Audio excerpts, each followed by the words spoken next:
I'm on. And I keep hearing the music in my ear. Good morning and welcome to the National Newspaper Publishers Association's Let It Be Known. This morning, the Food and Drug Administration plans to greenlight updated versions of the COVID booster as early as tomorrow. We'll tell you why that's important. And Cop City protesters have been charged with racketeering in Atlanta. Boy, Bonnie Willis, she loves that RICO charge. And also this morning, Steph and Ayesha Curry have announced a $50+ million initiative to transform the educational landscape in Oakland. And former White House aide Gabe Amo could become the first person of color to represent Rhode Island in Congress after his win in the crowded Democratic primary for the state's first Congressional District special election. And also, a relatively unremarkable, seemingly progressive-leaning immigration policy group launched last week in D.C. called Black America for Immigration Reform. The man who launched it is white and has a history of race baiting. We're going to talk about all that and more with Denise Rolock Barnes, the publisher of the Washington Informer, and Rashonda Tate Billingsley of the Houston Defender. Good morning, ladies. Good morning. It's good to see both of y'all. Yeah, wow. Here. It's a treat. Rashonda turned 21 today, Denise. Yeah. All right. Catching up with me. You know, her and Sunny be hanging out doing these things, you know, keeping themselves young. So yeah, that's the key to life. Well, happy birthday. Is your birthday today? It's today. Happy birthday. Thank you. And many more. Thank you. This is the first thing I want to do on my birthday. Oh, okay. Spend it with Stacey Brown on Let It Be. Oh, she came kicking and screaming. Don't believe that. Don't believe that at all. You understand. Well, it is a good morning. I'm in the nation's capital. Denise is in the nation's capital, and Rashonda is in the capital of Greg Abbott's land. Right. So here we go. And, you know, it's back with sort of a vengeance. COVID-19, we're talking about this morning. 17,418 people have been hospitalized within the last week, according to the CDC. That's an increase of 16% from last week. Now, the Food and Drug Administration plans to greenlight updated versions of the COVID boosters as early as tomorrow. The latest shots are designed to target the XBB.1.5 Omicron subvariant. Though that strain is no longer dormant, the boosters should still protect against current circulating subvariants, which are closely related to the drug makers, which are closely related according to the drug makers and the experts. So, Denise, it's back. And it's back with, there are some places, and we reported on this a week ago, Syracuse, New York comes to mind, where mask mandates are even back. Yeah, well, you know, I've been trying to check the pulse here in Washington, D.C. I know that it's clear that COVID is back, and people who have attended conferences and workshops are coming back to D.C., you know, with COVID. Emails are going out telling folks, you know, we had an outbreak here and just to beware. I've talked to various, you know, the convention center and other places in the city to find out if they are going to issue a mask mandate. They're not doing it yet, but they all are following what their guests, you know, what are asking for. So, if, you know, it was a convention here a couple of weeks ago, and the convention planner said, we want everybody to wear a mask. So everybody had to wear a mask. So, you know, if you have tucked your mask away, it's time to pull them back out. Make some conscious decisions, whether you know, go with this vaccine. I mean, some people, you know, are still not with it, Stacey, about the vaccines. And I talked with someone the other day who said to me, this is his 6th time having COVID. I asked, have you been vaccinated? He said, no. You know, it's never that bad. So, you know, but a cold is bad to me, right? Right. But it just appears that, you know, we're getting into that flu. Now it's cold flu COVID and what's the other one? Yeah, RSV. RSV. So the one protector seems to have been the mask. It works. Mm-hmm. Yeah, and Rashonda, I know that the one thing that no one's going to do, particularly in Texas, but no one's going to do is shut things down again. Um, so mass seems to be the way to go, right? Right, because as she said, it's not that bad until it is, and that's the problem that a lot of people don't understand. I came back from a wonderful vacation, and I believe I caught it on the plane. So you will not catch me on the plane ever again without a mask. And I just think that the government, as you said, is not going to shut down. So it's going to be up to individuals to protect themselves, which in turn protects others. Yeah, Angela Connolly writes in from Texas that they have a few COVID cases in nursing in a nursing facility there. This is a rough Thursday morning with the voice, but we're hearing that. So I mentioned Syracuse, the University Medical Center up in Syracuse, New York. The doctors there have just told everybody you're masking up. The hospital has put on a mask mandate. The community, the campus there, mask mandate. And we see in this new strains coming in, and some folks, Denise, and I think you kind of touched on it. Some folks are kind of saying, well, you know, you get it, you get rid of it, but new vaccines are being made available. What's the harm in these vaccines? Have we had any? I know in my report, I haven't shown, been able to find anything. And I've talked to folks like Dr. Fauci and the CDC. I've not found any reason not to have the vaccine. And I know people have their trepidations, particularly our people have a lot of anxiety and trepidation when it comes to vaccines, but they protect you, right? Well, they don't keep you from getting COVID. No. No, they don't keep you from getting COVID, but no, they don't keep you from getting COVID.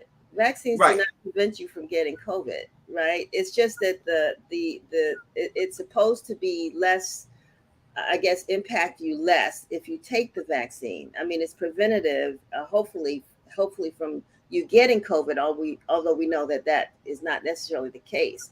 I think, again, I think the masks are important. I think if these vaccines are available, there are people out there now. I went to the doctor the other day, Stacey. He said to me, well, I went for one reason. They said, well, because we gave you this shot, we can't give you your COVID shot. Not that I was going to get one, but we can't give you your flu shot. Not that I was going to get one. Can't give you it was all these other shots that they wanted to give me that they could not give me at that particular point in time. So, I mean, there's some people that are out there, they've gotten every COVID shot. They're going to get the RSV, the shingles, you name it. They're getting it all. I mean, it's just a matter of choice. And I think that's where we are, I would say lucky, maybe, if that might be a better word we can use. But in this country, when COVID first hit, it hit so hard and the medical community did not know what to do. Right. And so that's why shutdowns and all that, because there were so many people dying. We aren't hearing enough stories, I don't think, about long-term COVID, right? Or whatever the term is for people who got long COVID. Yeah, long COVID. And there's still some questions out there about, how vaccines in general may impact certain people. So no, we may not have been reporting on it. I'm sure that the research is still being done. Yeah. And again, so obviously you're 100% right. The vaccines don't prevent it. It helps to limit, it limits your chances of getting it, about how much, who knows. But it also, and I think most importantly, it helps to prevent death for the most part. Right. Is what the idea behind the vaccines. Rashonda, I know, again, in Texas, we know, of all places, that is probably, along with Florida, one of the most politicized places when it comes to the vaccines, when it comes to masking and things like that. But what are you hearing in particularly Black communities when it comes to masks, when it comes to vaccines? Well, I think that what's happening is people are are actually, having mixed reviews with the vaccines. I'm pro-vaccine just because I've lost loved ones from COVID. And so even as I was dealing with my little sniffles recently from having COVID, all I could think was, well, I could be dying. And perhaps if I wasn't vaccinated, I could be having the same fate that my sister-in-law had as we watched her die a slow death. But you still have the mixed reactions, and there's always going to be that distrust of the government, distrust of vaccines. We're not going to shut down, but you do see more people in the Black community, because we just ran a story on this last week, who are willing to mask up when they're in crowds and take their own precautions. They're not just throwing caution to the wind, and they're really trying to be cognizant of it. But they are treating it now just like a cold. I'm going to get COVID every season, just like I used to get the flu. Oh, wow. Yeah. If I ahead, could Denise. throw something in here really quickly, Stacey, too, because the one thing that we always knew, but then COVID actually really just ripped the Band-Aid off of the scar that many of us in the Black community face, is that,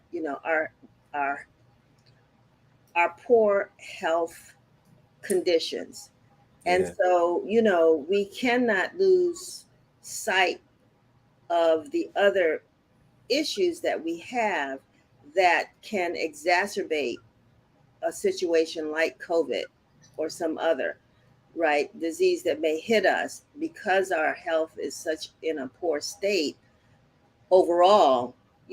Everything's going to hit us harder. So I would wonder, and we haven't looked at that either, I mean, how much more emphasis, we're still dealing with issues of obesity, diabetes, heart disease, high blood pressure, you name it all. And those were the things that really made COVID hit us harder. So I would hope, Rashina said, as long as we're willing to wear those masks to protect ourselves, but also do the other things that we need to do to protect ourselves as well. And if taking a vaccine is what you want to do, fine, but still you got to do the other stuff, Without question. You got to do the other stuff. Yeah. Mike, I'm sorry. Power 96. So this is what we get, Denise and Rashonda. Rashonda probably is more aware, Denise, than you are on this, but Power 96 will say something like this, what he wrote. He says, my wife will have to work from home again, and I end up doing her work. He says, go get the shots, people.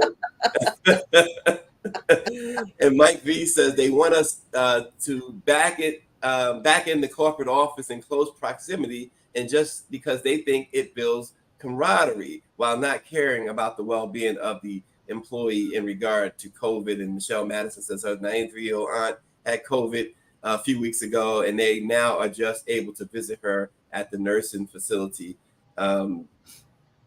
Which is a hotbed. This is the realities of COVID. Yeah, I mean, nursing homes are, were always a hotbed for COVID. Nursing homes, any places where, just like nurseries, children's nursery schools and schools are a hotbed for colds and flu. It's just, and I think with all of the traveling, we finally got a chance to get out of our homes, get out of our cities, get out of the country. So we're either bringing it back or we're spreading it. We got to slow it down, because speaking of out of the country, I'm leaving the country in January for my anniversary. So we got to slow this down. I'm counting on. This is why we need this is why we need health reporters in the Black press, right? Right. No question. Yeah. I mean, because we need people we can trust to give us information. Right. Mm-hmm. So Rashonda, you're a managing editor. Denise, you're a publisher. Start hiring these people, y'all. I know, and we actually are working for that, because especially being here in Houston with the medical center, it really is something to give an authentic voice that people believe, because there are a lot of people, the mainstream press comes and they're like, I don't know. So it is our responsibility. And we're pleased to have Linda Way Velakazi, who is our health reporter here, Stacey. And one of the things I appreciate about Lindy is not only does she get the quotes from the authorities, right? The Yes. hospitals, the doctors, or what have you. But she also goes sort of, off the beaten path, to those who might say, who look at alternative ways, of addressing issues so that our readers can make choices and begin to do their own research. So, it's when we've got places, okay, I don't want to go there. So I'm going to go into a place I don't want to go. I'll leave that alone. By the way, I like both of y'all got some nice glasses on. I'm not wearing mine, but I like your glasses. Glad I can see. Right? Used to be just because they were cute, but now. Listen, that's what DMC from Run DMC said. He wears his glasses so he can see. Yeah. So down in Atlanta, Cop City, it's been going on. There's been that huge controversy with building this huge multi-million-dollar facility purportedly to train cops and other law enforcement and even some firefighters as well. There's been protests, but now 61 people have been indicted on racketeering charges following the long-running state investigation into protests against the planned training facility in Atlanta that they call Cop City. In the sweeping indictment released this week, Republican Attorney General Chris Carr alleges that the defendants are, quote, militant anarchists who supported a violent movement that prosecutors traced to the widespread 2020 racial justice protests. I mean, this situation has boiled over. They even arrested, and among the defendants are an attorney from the Southern Poverty Law Center. They've just swept up. It seems like, without having put together all the facts, Denise and Rashonda, this seems like they are tired of this protest, and now they are prosecuting protesters. Yeah, it really does bring to beg to question the validity of this. What I'm scared of with Fannie Willis is that she will continue to use this RICO charge to the point that nobody then takes it serious. I don't think that she would bring it without having the facts to back it up. But it's obvious this is becoming, suspect, the intensity that they're using to shut down these protesters.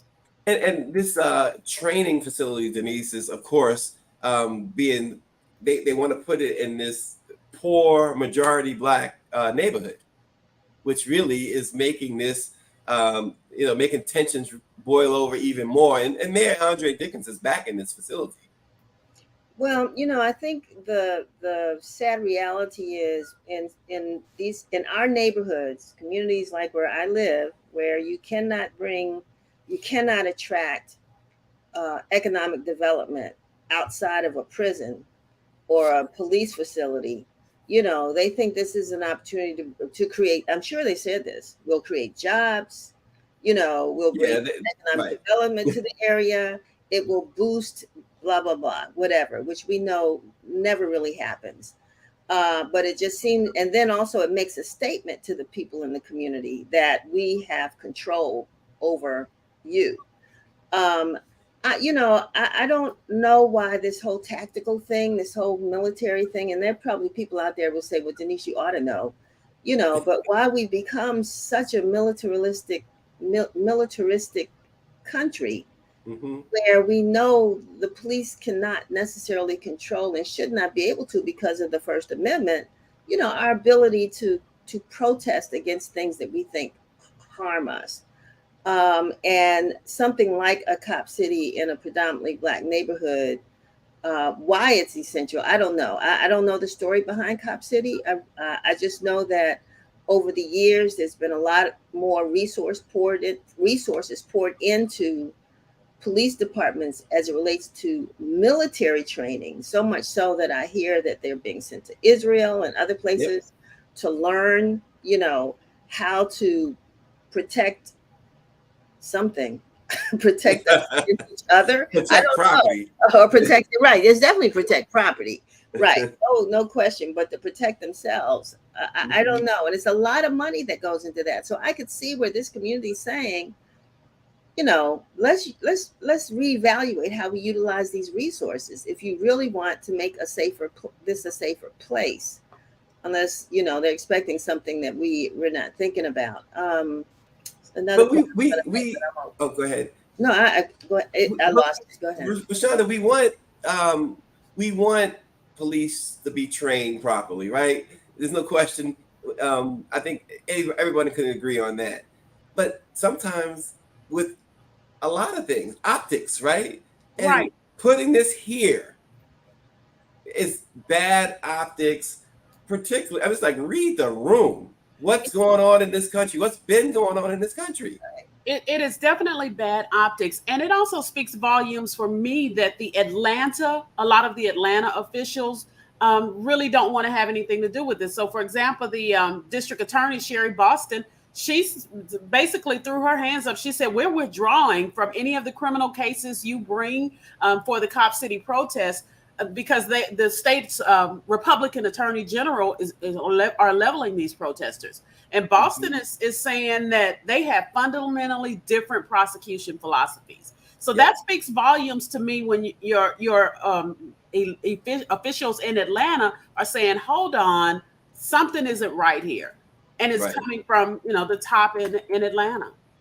In Atlanta, the city council meeting involving Cop City had its biggest attendance in its history during the hearings for Cop City. And by all accounts, and in the Atlanta Voice's account and others, 95+% of the folks were telling council, we don't want this. Mm-hmm. And, council, of course, voted to move it forward. So, and here we are. And now they are arresting folks and charging them with racketeering. So this is really a mess. And Power 96 says he believes that it's going to result in Dickens losing his job. I can't disagree with that. I think that the people of Atlanta, he got support from all the right places. In fact, it was interesting that he and who did he run against, Denise? But both of them, former mayor, both of them came to Washington to garner support from what do you call it? These the funders. I'm losing it this morning, right? That's all right. The PACs, right? Okay. They the PACs here in Washington to help them down in Atlanta. And I just think that you got folks who probably would prefer that Dickens distance himself from this Cop City, but he's in feet first. So what are you going to do? But I want to also say something, Stacey, it might be a little controversial, but when we look at these protests, right? And I would even go, we think, how many people have we prosecuted? 1,000 here from the January 6th protests. And I, it's valid that they protest this this Cop City. It's a valid protest, right? But anybody that goes out these days now to protest has to be careful that they don't end up being prosecuted. And they can be. It's just a cost now. It's a cost factor. I remember back in the day when folks said, I support the cause, but I cannot afford to be arrested. I cannot. Right. And so they would not go out and protest. That still happens today. And you never know who in the protests are the provocateurs to really make that situation worse than it was intended to be, and how you get swept up into that. So I don't, I would, of the 61, they're going to have to go through their individual hearings, and the government's going to have to prove that they did something out of the ordinary. But I think we do have to be aware. Anybody that's protesting has to be aware of the company that they're keeping at that time. And that's the problem. You think about, you go back to the protests following the murder of George Floyd, and you think about the tens of thousands who were protesting, right? And so the way this is appearing to go, as Quinn Durrett says, it sounds like a dictatorship, and that's where I'm going. It appears to suggest that if this is successful, this prosecution in Georgia is successful, it seems like if one person, two people step out of line, and you got 1,000 people protesting, well, now all 1,000 can be swept up in a RICO charge. Right. So it Right. makes it extremely dangerous. Right. And so folks should think twice before they go out. They're going to have to think twice before they go out and protest. So that's where it's at. Well, it's interesting because in a conversation we had recently with Ambassador Andy Young, one of the things that he said back in King's Day, even though they did not trust the police, every time they had a protest, they met with the police. And they said to the police, because one, they had to defend themselves against the police, and then they had to defend themselves against, the racist white folks. And I guess they had to figure out who's the worst in this situation of the two. Well, the police have authority and responsibility to protect us. So let's go talk to them, because we don't know who these other folks are. Although they were probably people, that were communicating with them as well. So, it's almost like there's a protest that causes a collaboration between the protesters and the group that they're protesting against, particularly if it is the police that you're protesting against. They still have an obligation to protect. Right. Yeah, absolutely. It's interesting. Andy Young, your conversation with him. I also remember the conversation I had with him a couple of months ago. He talked about the Supreme Court and getting judges on the Supreme Court, and the way that they did things back then really is a great model for today. But it seems like there are so many other factors today, or maybe it's just they're not going about it the way they went about it then. I don't know, Denise. Yeah, only thing is we got to keep our ear, to the ground and keep reporting and doing our job. We don't always understand the why, but then that's our job too, is the question. So. Yeah, absolutely. Well, how about some good news for a change, right? Steph Curry and his wife, Ayesha Curry, have announced a groundbreaking initiative to transform the educational landscape in their beloved adopted hometown of Oakland, California. The couple, they have a foundation called Eat, Learn, Play, and they unveiled an ambitious plan to raise and invest, I should say, more than $50 million in additional support and resources for Oakland students by the academic year of 2026. And at the heart of the initiative is a commitment to improving Oakland public schools to provide a brighter future for generations of students. They're doing playgrounds, they're doing libraries, and I think a really interesting part of it is the books that they're making sure that the schools have, including Black history books. But this is great. It seems to, Rashonda, set an example for other folks in the Curry's position. Right. I love this story so much, because these are people that are putting their money where their mouth is. They are walking the talk. I really do like what they're doing, because one of the things besides the books, of course, I love the books. They are really doing an effort for fresh school meals. Yes. And that's great, because, that's the foundation for what so many kids are going through. Yeah, and Denise, we know the story. We've written it many times. A lot of underprivileged children, the only 2 good meals that they have a day are at school, and a lot of schools have even cut that out. And so this is a part of the Curry's plan to make sure that they have 2 solid meals each day. Right.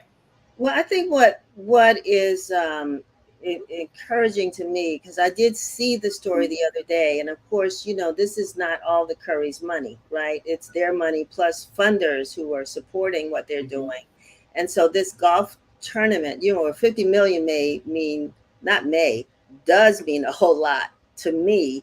And if I could hold a fundraiser and walk away with, $2 or $3 million that people just gave me to play golf with me, I'd be a professional golf player right now. And maybe I need to think about that. But, because they do these events and they have these major funders that support, they want their name behind his name. So that makes this opportunity for them to grow larger, and really for them to think about the creative ways in which they can support, these young people. And yeah, I mean, when we hear, that's another story, but when we hear about the hunger, that exists in our community, particularly children, my theory is that the reason why some of these kids are off the hook right now is because they're hungry. Feed them and give them decent meals. You know what I'm saying? So I think the Currys are addressing a lot of issues in the Oakland community, which is just like DC and Philly and other urban areas, where they can address a local problem and be able to track what difference it makes. Right. Because for funders, they're going to want to know that what difference did my contribution make to the program that you're providing these young people. Are we seeing an increased literacy rate, which is, I hope that's what the aim is. Are we seeing better nutrition rate? That's right. What they're, and to build a stronger community. So I just wish that, I know that Magic will be here in DC today, and he's going to give a motivational speech to some kids at a Boys and Girls Club on behalf of the Commanders, which he now owns. And we want to figure out what kind of programs like this are these multimillionaire athletes. Mm-hmm. And we got a lot of teams here in this small town of DC, how they're also contributing to the improvement of the quality of life for everybody. Well, I also, Rashonda, like this part of it too, that the Currys have pledged to cover 100% of the foundation's administrative and fundraising costs, guaranteeing that every single dollar raised goes directly back into the community through the foundation's program. So, because generally you have fundraisers, there's this cost, that cost, administrative costs, and you hear all that, and that generally takes up a whole bunch of the fundraising. Mm-hmm. But here they're saying 100%. Right. And what I love is, they've already been doing this, and they've already shown that they have a track record for this. And so I'm really hoping that others will come on and join in, and as you said, show the funders, this is what we've been doing. And if you donate it, this is what we can do. And I do hope they're an inspiration to others who are in their position to say, hey, let me do this kind of thing in my own town. Yeah. I would love someone. This is my pitch. It's my commercial for the day. We have one of those little libraries in front of our office, right? And we can't keep books in them. We just can't keep them. We've been trying to get books constantly asking people to donate books. We put, maybe 20, 30 books in there. And by the end of the day, they're gone. Mm-hmm. We hope that someone's not hoarding books someplace or whatever, but, and that they're actually getting to the children that need to read them.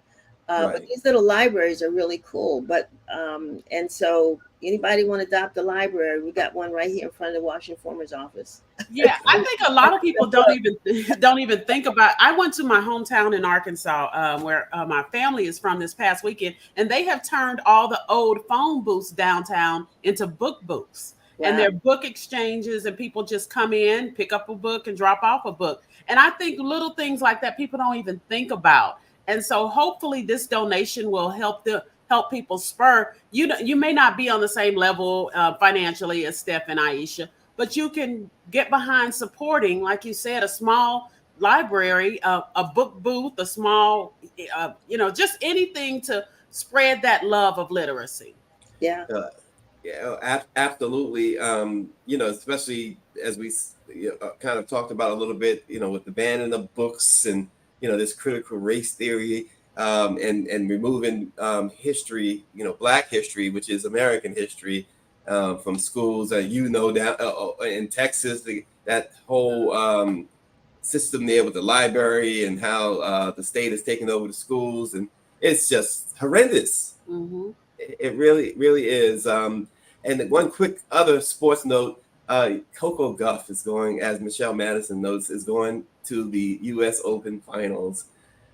Man, we talked about her yesterday, and she is she's quite amazing, So it seems like we got a real heir to Serena Williams' throne there. And I like to hear her talk.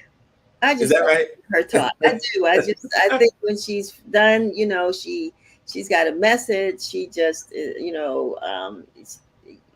she, I don't know. I just like the way that she expresses herself about her performance, about the crowd, about, whose shoulder she stands on.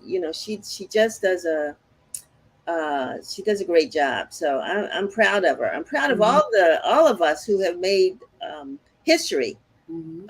Yeah. recently here at the U.S. Open. She's only 19 years old too. I know. It's quite amazing. Yeah. Well, moving over to politics. For generations, the political face of Rhode Island has been what? Italian or Irish American. But that is changing. The latest shift came when Gabe Amo, who you see there in the picture, who grew up in Pawtucket, the son of a Ghanaian and Liberian immigrants, he beat a crowded Democratic primary field for the state's first congressional district special election. He's going to Congress.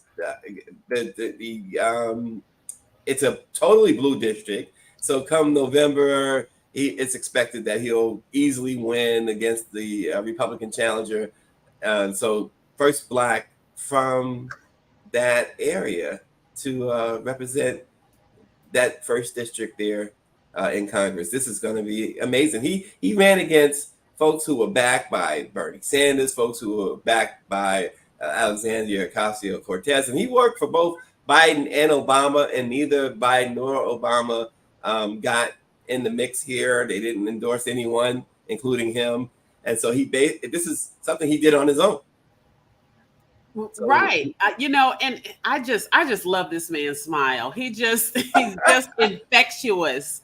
And what I really hope is that it sends a message that, the status quo that they're used to could be changing, because not only is he the first person of color to represent Rhode Island, he's 35 years old. So he's among one of the youngest. So I really, hope that he gets in there and he makes a difference. And I like that he got this on his own and without the backing of Biden or Obama. yeah. Yeah, I would just kind of add to that we have a lot to celebrate with this achievement. I don't know a lot about Mr. Amo's politics, and I really don't know a lot about the state of Rhode Island, what their issues are. But if this is the first, that tells me a lot about the state, right? So it'd be interesting. He is described as a moderate Democrat, Right. and one who did work, like you said, in the Obama and the Biden administration. So it'd be interesting to follow, to make sure that he is, as someone said, not every member. Maybe you told me this, Stacey, that not every member of the CBC or a black member of Congress necessarily represents the interests of black people. And so one would assume that he is going to be that, because that's just what we always assume. But we do have to follow the politics. Yeah. One of the things I do like about his platform is he's coming in blazing. I mean, one of his priorities is preventing gun violence and pushing for an assault rifle ban. And so hopefully, he will get in there and he will be vocal and he will be an added ally in the fight against gun violence. Mm-hmm. Mm-hmm. Which is certainly needed big time, because all we get is what? Thoughts and prayers. Right. That's it. Every time we get these mass shootings, it's thoughts and prayers and nothing further. We have a lot of them here in I guess some would be considered mass shootings if it's more than two people in the district. But we have the strongest gun laws, almost the strongest gun laws in the country. Mm-hmm. And so, after you pass the law, then you've got to figure out what else do we do to prevent, the violence, which is increasing here in the District of Columbia. Access to guns by young people. These, what do you call the guns that you make with? Ghost guns. Ghost guns. And, mm-hmm. There's so much work to be done in the control of weapons. And America is just too sold on guns. that while I appreciate what he's doing, I think that I'd also want to know, so in the alternative of that, or in addition to that, not alternative, go ahead and try to push for that once you get in place. But after that, what's next? How do you support the community? Mm-hmm. Yeah. And finally, this morning, here's a story I'm working on currently right now. You'll see soon, Denise, in your inbox. Black America for Immigration Reform is a new group in DC. It's working on immigration policy. It's been making waves in the political world. Even though the name sounds progressive, there it is. That's the group's founder, William W. Chip. He's a white person with a history of racism. And the organization it has the Urban League in Florida involved in this, and other outfits involved in this. But that's the face of the organization, though it's called the Black Immigration Reform, of Black America for Immigration Reform. And the argument, so the catch here is that they're against immigration because it keeps Black folks from getting jobs. Mm-hmm. And he's trying to say that, yes, I'm white, but I'm speaking for these two individual Black people. Well, they don't want to be the face or the voice of your company. So that speaks volumes right there. But I just think this is part of so many people like him who just count on us as a community to not do our homework. We see Black America for Immigration Reform, and we jump on the bandwagon. I think that's his thought. Oh, they'll support this because they're not going to do any digging. So again, it's our responsibility as the Black press to show the face. Know that everything that seems to be for us is not by us. Absolutely. And it's a very controversial topic with regards to I'd say the immigrants that are coming through the southern border. I don't know about the east or the west, or New York or any place else, but the southern border are the ones that seem to be causing the most angst among some African Americans, right? Because of that perception that they are taking our jobs. We see them on construction jobs. We see them, I mean, they're I don't want to call, anybody that builds a building, I don't want to call that a lower job, because I want them to be the best building builder. I'm going to be in it. But a construction worker, what have you. But, we see them in our communities, building facilities right next to where we see young folks sometimes, and others just sort of hanging out, and there's a perception that they're taking our jobs. I had someone in my office yesterday who I realized in the midst of the conversation, something made me ask him, based on what you're saying, you're clearly not going to vote for Biden in the next election. He said, no question. I said, are you a Trump supporter? He said, definitely. And I hate these immigrants, and he went on about talking about the immigrants. So there's a large group of us out there who really who want to see some immigration reform. I think that's a responsible thing when you say immigration reform. But, I just, there are too many jobs that are going unfilled right now. Too many, from what I hear. And I go around in the city and folks are giving you poor service because they claim they just don't have enough people. And I'm thinking, well, why can't we fill these jobs? And why are we blaming people for taking our jobs when there's still so many jobs that are being unfilled? Right. And I also think that it's just creating a black-brown divide. And that's what this guy is doing. He's continuing to create a black-brown divide. We're already, the Black community is fractured and diluted.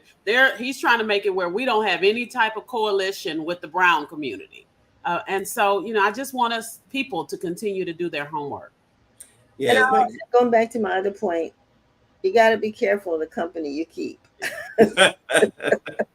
Yeah, well, this guy served Chip served as Donald Trump's senior counsel at the Department of Homeland Security. So, and we know how that administration viewed immigrants, particularly, as you said, Denise, coming from the southern side, the southern border. We know exactly how they viewed those individuals. And it really is something when you think about it. We talked earlier about Amo and how he will be the first person of color from Providence, right, in Congress. And prior to that, it was all Italians and all Irish, Italian Americans, Irish Americans. Folks, we're all immigrants. Right. I mean, Donald Trump is an immigrant. He marries immigrants. Right. So, yeah. I'm trying to think if we fall in that immigration category, but the majority of people who came from someplace else definitely, Well, voluntarily migrated to the United States looking for better opportunities, and depending on race, gender, sexual orientation, you're either accepted or you're not. Yeah, that speaks volumes by itself. So, but this idea of hating folks, but it's more than just that, right, Rashonda? You said putting black against brown. I think in a lot of ways, and Greer has talked about race wars. We're at war, I should say. She said, and we you can see the wars around you. You can see how Black folks are being attacked left and right, whether it's economically, whether it's physically, certainly by police officers. And so this Chip guy, his thing is to pit us against each other, people of color against each other. Mm-hmm. Right. And, and this whole, when you hear the name of the organization, it makes it seem like this is something that we need to get behind. And then what he'll do is he'll feed into all of that. They're taking our jobs. He'll feed into that mentality and then have, Black people mad at Latinos, starting this whole race war, and his mission is accomplished. He's shown us who he is. It is up to us to believe it. Well, I think Denise hit the nail on the head too, because there are, with the jobs thing, this idea that they're trying to take our jobs when there are plenty of jobs. Right. And we see, certainly in this administration, is not to say, put any support behind this or that administration or this administration. But since this administration, Biden-Harris, has been in office, the job numbers have increased every single month. Mm-hmm. I mean, we've not lost jobs. The unemployment rate has continued to go down, particularly in the Black community. Right. We are at an all-time low in unemployment. So the jobs are there. The other thing I think, based upon some stories we've done in the past, when we look at some of the employment opportunities that immigrants, particularly, from the southern border, get in our communities, and how they're treated, maybe not getting paid on time, maybe not negotiating the right, a fair wage. All kinds of things that they're willing to accept without, and they may not be represented by unions either. So the conditions under which they accept these employment opportunities are a lot different than what we might accept, because we tend to know our rights. And right. So, there's something there that, and then they live a little differently than we do, so they are more insular and support each other with the few resources that they get. So there may be a lot of different reasons why, employers may reach out to this group over that group, Right. And that's that as we just celebrated or acknowledged, Labor Day is an issue that we should look at, is making sure that all laborers are treated fairly, regardless of, race or what have you. And so, I think that's just something to look at as it relates to, would you work this job under the same conditions that this person is working the same job? And maybe we might not. I don't know. Yeah. I don't know. And Greer says that we should remember that American oligarchs created the concept of race to divide and conquer the poor. Well, I'm not. My daddy, Rasheen, was from Texas, and had it. He used to say he could speak Spanish, although I only heard him say 5 words. But but the point is, in a couple of weeks, it will be Hispanic Heritage Month, between the middle of September to the middle of October. And it'd be interesting to really look at that Afro-Latino aspect of their community that we don't talk to often or talk about often, because they're in the middle. They're Latin American or Hispanic Americans or Mexican Americans who happen to call themselves Black. And what that means when we talk about this divide. Heck, some of them are checking the box white in some instances. Well, some of them consider themselves white. That's what I'm saying. It's all about self-identity. Yeah. I knew a man who was about the darkest Black man you would ever see, and he tried to convince me he was white. And he says he puts it on every application, everything he does. Wow. He checks the white box, but that's how he self-identifies. Mm-hmm. Wow. Well, as I mentioned, I ended the conversation after that, Stacey, because I'm like, I don't know how else he identifies. So he might be a wolf. Exactly. Well, I mentioned what's coming up in your inbox soon, Denise. Now, before I ask you, let me go to Rashonda and see what's coming up at the Defender. Rashonda, what should we be looking for? So we're working on the Fifth Ward contamination has been a big story here in Fifth Ward, Texas. There has been a number of people over the years dying from various forms of cancer, and they're blaming it on creosote, which is something left behind, a chemical left behind from Union Pacific Railroad. Well, that's been a big debate, and they just came back and said, well, we know you lost we don't have the numbers yet, but hundreds of people have died from cancer over the years, but it's not our fault. We just did a survey and it says that, we didn't find anything. And so it's a big deal here because it's not a coincidence that you have on one street, you have 60% of your people dying from cancer. So we're really taking a look at that. We're also in Sickle Cell Month. So we're working on a story just to raise awareness for that as well. Yeah, and Denise, Win TV is tomorrow at 12. What's up on Win TV? Yes, it is, and your guess is as good as mine. Just trying to get through today, and then I'll figure out what we're doing tomorrow. But we're gearing up in the city for the annual Congressional Black Caucus legislative weekend, which will be coming up the week of the 20th of September.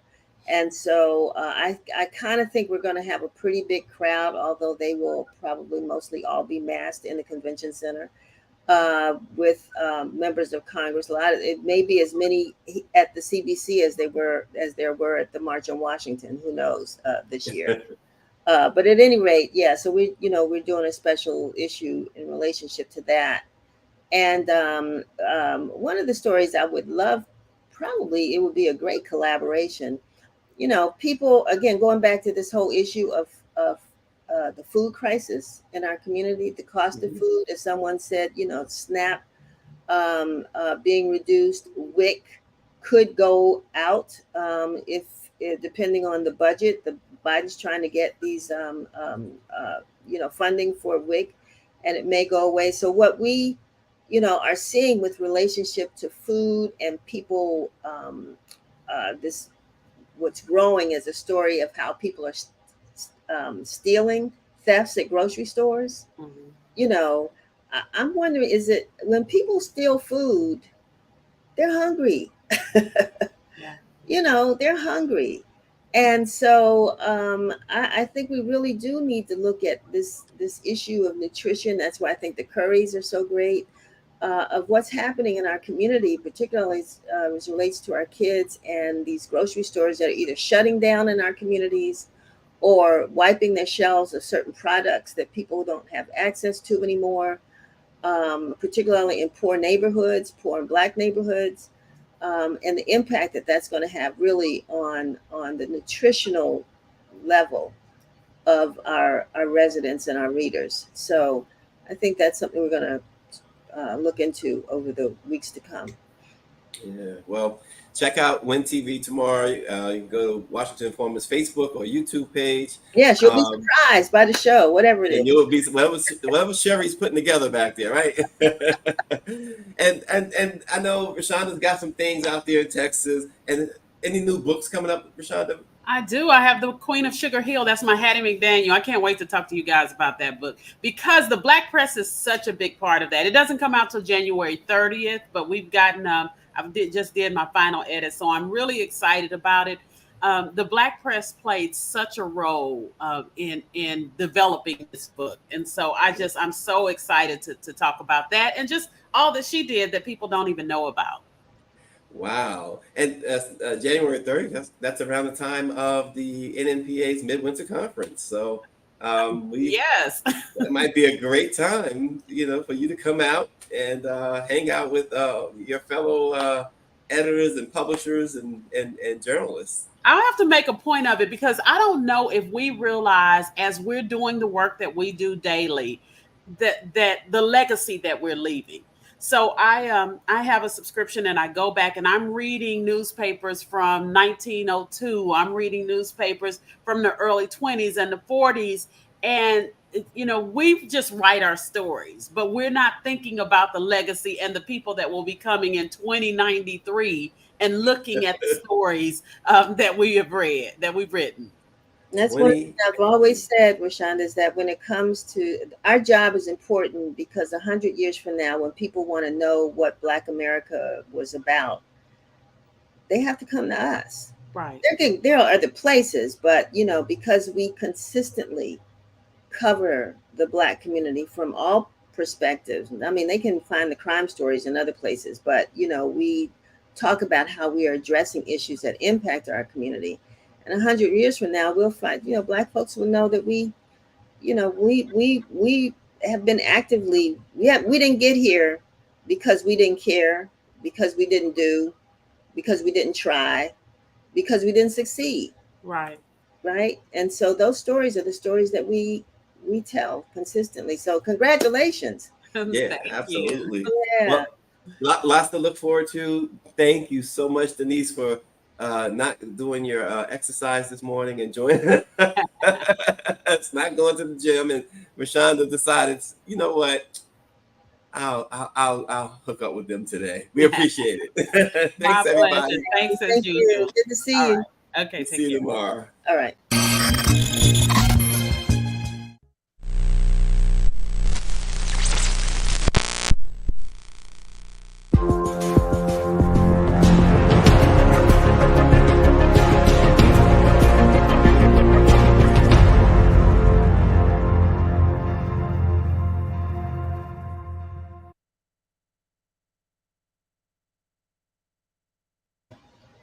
Thank you so much, ladies. And Rashonda, I am so interested. Hattie McDaniels was a figure that I absolutely love, who was completely misunderstood, I think, by our folk. Yes. The role that she had to play, she got a complete bad rap. So I'm totally interested in this book. So please let me know when the first edition. I will. It's so funny because half the stuff about her on the internet is wrong. And it was going through to those archives of the Black press that I was able to discover a lot of the information that is wrong to this day. I guess people have just repeated over the years. So it really opened my eyes to the value. I mean, I knew the Black press was valuable, but the long-term value of Black press. Right. Absolutely. What made you select Hattie? I know this is going to sound crazy, but you know, we are used to militant change makers. Yeah. But my grandmother was one of those that she didn't want my mother protesting. She didn't want, because, you know, she would always say, yeah, you know, the white folks are good to us. We got a good life. And she was able to make a difference by being a quiet change maker. And that's what Hattie McDaniel was. So I've always been drawn to her for that personal reason. My grandmother loved me. She introduced me to her. But I didn't like her roles until I wrote this book, because I looked at her through a 21st century lens. And, you know, she worked with what she had. And just digging into her story for 2 years, I've been researching her. It's fascinating.